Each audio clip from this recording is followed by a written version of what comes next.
Hello, team owners of the USFL Fantasy Football 16-team league.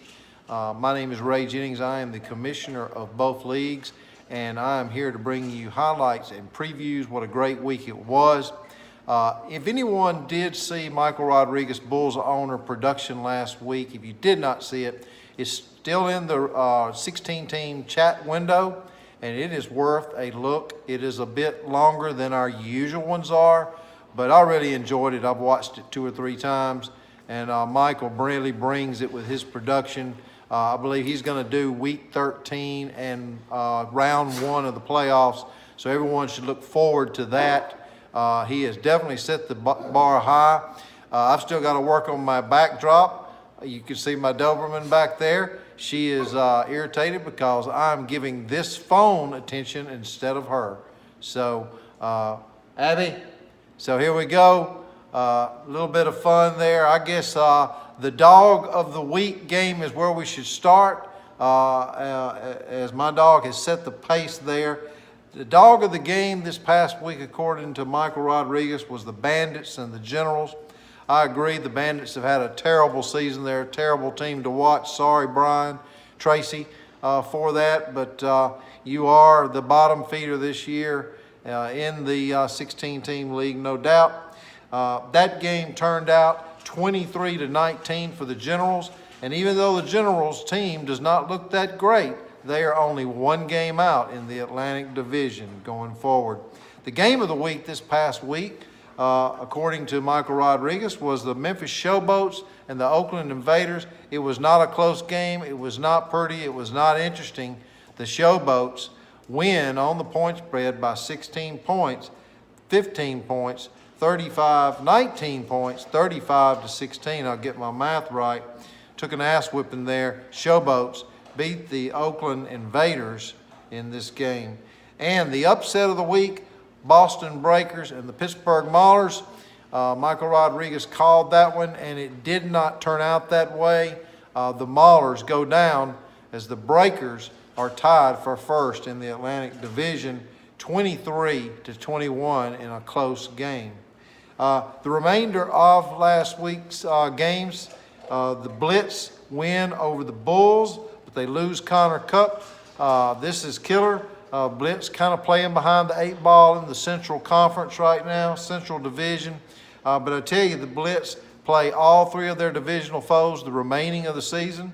So Larry, don't throw in the towel. Larry emailed me about the spoiler award, and he was concerned about being down in the spoiler award category. I love to see stuff like that. Spoiler award category is not an achievement necessarily, but it is an achievement if your season is gone toward the end of the season, and you should play spoiler award by our rules. Starting in week 6 is when the spoiler award category starts.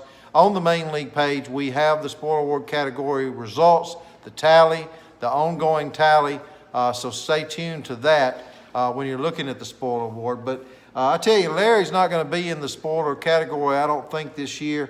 He's got a really good team despite losing Cup. And this week he does win over the Bulls, Michael Rodriguez's team. Moving on, I tell you, Beckham, Kittle, the Oklahoma Outlaws just ran over the Gold on Monday Night Football. The Gold looked like they had the game in hand.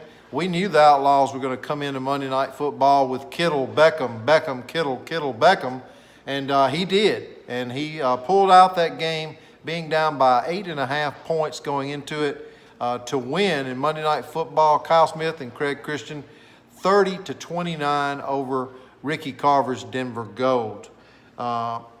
Next game up, Panthers and the Wranglers. This game was a game where the Wranglers really needed to win to get back into the Pacific race. But Michigan, Kenneth Beatty's Panthers are really good. They are the sleeper team, I think, in the league this year, quietly sitting below the Outlaws in the Central Division. Kevin Perilou is from our 20-team league, started out 4-0. He's lost 6 in a row. 4 of those 6 games by less than 1.5 points. Kevin's had a tough go of it, but you know, I guarantee you Kevin's not going to quit. He's only 2 games behind with 3 games to go out in the Pacific. But he does lose this one to the Michigan Panthers. Kenneth Beatty, congratulations, 32-25. Other games to mention, Gamblers handle the Express 32-16, and the Stallions win over the Stars. Stallions are looking strong, Chris Flame's team, as we go into our divisional records and setup right now. I want to discuss real briefly before I move on to the previews next week. Memphis Showboats are sitting at 8-2. Birmingham is at 7-3. Bulls are now at 6-4. Tampa is out of it completely at 1-9. Brian, you should be playing for that spoiler award. Don't quit. You still have something to play for. And, of course, we have our first and second tier playoff system, which any of you need to ask if you do not understand. But Brian, yes, Brian, with the Tampa Bay Bandits, can finish in last place, still be in the bottom tier playoffs, win his first 2 rounds, and have a chance to play against a team in the top tier that loses their first 2 rounds to make that top 8 board. I know it sounds crazy. I don't think Brian will be able to do it with the roster he has this year. This is a year-round league, so he can rebuild it next year. But this is the beauty of everyone, from Brian sitting at 1-9 to someone like Kyle with Outlaw sitting pretty at 8-2. Everybody's in it. But the Memphis Showboats do lead that division, and there's some important games coming up in the South in the remainder of the year. The Stars and the Philadelphia Stars and the Boston Breakers are both tied at 5-5 in an unimpressive Atlantic division. But nonetheless, who knows once they get into the playoff race what's going to happen there. And the New Jersey Generals, Jose Plaza's team, is right there behind the Stars in Boston and the Atlantic at 4-6. So he's definitely still in this. And, of course, Pittsburgh is tailing up at 2-8. The Oakland Invaders have had a comfortable lead out of the Pacific. They're 6-4. The Gold and Arizona are both setting. The Wranglers are both at 4-6 with 3 games left. So anything can happen there in the Pacific. And then the Oklahoma Outlaws are in comfortable lead at 8-2. Michigan 7-3. Houston 6-4. Larry Hanson's Blitz are 4-6, but definitely not out of it as they play. He plays all 3 of those teams going forward. So I don't have much time left to try to get this in under 10 minutes, guys, but I'm going to try to do it. We're going to stick with that format that Michael Rodriguez had in his video, which please go back in the chat window and look at that. It's worth watching. The game of the week this next week is the Breakers the Showboats versus the Panthers. Showboats versus Panthers. Showboats 8-2. Panthers are 7-3. Kenneth Beatty's Panthers, I'm telling you, they are the sleeper in this league right now. This game is definitely the game of the week. Winner there is going to set the pace for the rest of the season going into the playoffs, I do believe. Memphis is favored in that game by 0.5 point. Showboats 8-2. Panthers 7-3. The Outlaws and the Stars. This is the upset of the week. Michael Summers' Stars started out quick, and they have backed off now and lost 3 of their last 4. But I predict that the Outlaws are going to go into Philadelphia, and the Stars are going to take them this week in the upset of the week. And then finally, the dog of the week. The Bandits make that again against the Wranglers. The Wranglers have lost 6 in a row. The Bandits are 1-9. The only thing about this game that makes it worth watching is, Kevin, you can watch and see if you win this game to still have a shot out in the Pacific. And Brian, you might not want to watch this game. So going on into the rest of the games really quick. The Blitz play the Gamblers. Bill Kellick is up by 1 point in the projections there against the Blitz. Great divisional game to watch. The Bulls are favored by 4 over the Express. Bulls need a win to stay apace or to have any chance for a divisional title in the South.